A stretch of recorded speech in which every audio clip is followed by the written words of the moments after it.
Andito na naman ang probinsyanong piling vlogger guys para magluto ng espesyal ulam naming mga taga-probinsya. Dito guys ay pinuntahan ko ang aming pananim na langka guys kung meron bunga at meron ng bunga guys.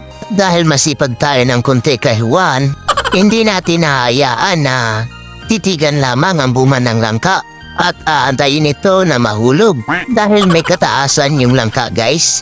Siyempre, kailangan natin itong akyatin. Dito nga guys ay medyo nahirapan ako sa pag-akyat dahil meron pa akong hawak na kamera para makuhaan ko ng video ang aking sarili habang umaakyat. Dahil wala nga tayong kasama na tagahawak ng kamera, kaya ang kanang kamay ang ginawa kong kameraman at ang kaliwang kamay ko naman ang siya kong pinangahawak sa puno ng langka para makaakyat. At ito na nga guys ang mga bunga ng aming langka. At meron nga itong 4 na bunga. At ito nga yung isa. Ayan. Ito naman yung pangalawa. Meron pang kasamang maliliit. At saka dito naman yung pangatlo at pang-4. Siyempre kukuha tayo ng isa. Lulutuin lang naman. At siyempre guys, hindi tayo luluto ng puro langka lang. Kailangan din nating maglagay ng sahog.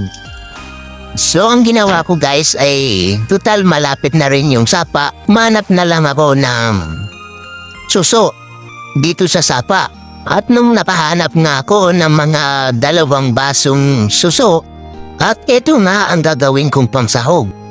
Dito kasi sa probinsya namin guys, meron kami ditong kasabihan na galing pa sa mga matatanda. Kapag daw nagulam ka ng gulay na walang sahog, ay nakakabingi. Tulad na lamang sa pagsabat ng sabat sa hindi naman tanong, diyan nila malalaman kung ano ang inulam mo. Kung sa Bisaya, ang tawag simo bungol. Nagkaangkat tinula awat lupos. Yun ay kasabihan lang naman. Depende na sa'yo kung maniniwala ka o hindi. At dito nga guys ay hinimay ko na yung langka at kinayod ko na rin yung payok o gata. At saka nilagay ko sa kalan at pinakuluan. Saka ko nilagyan ng mga seasoning, luya, bawang, sibuyas, asin, saka bitsin, at saka paminta. Nailagay ko na rin yung suso. Saka ko ginataan.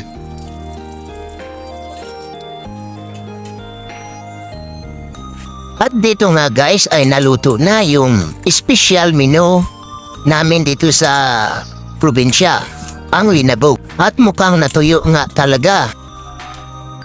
Siguro epekto din ito ng El Nino. At pati yung linabog ko ay naapektuhan din ng El Nino.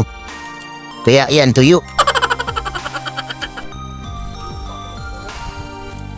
So ayan guys, tikman na natin yung kauna-unahan kong niluto na linabog. So yun guys, at dahil napanood mo na rin ang video ito, at kung nagustuhan mo ang ganitong content, baka naman subscribe to my channel.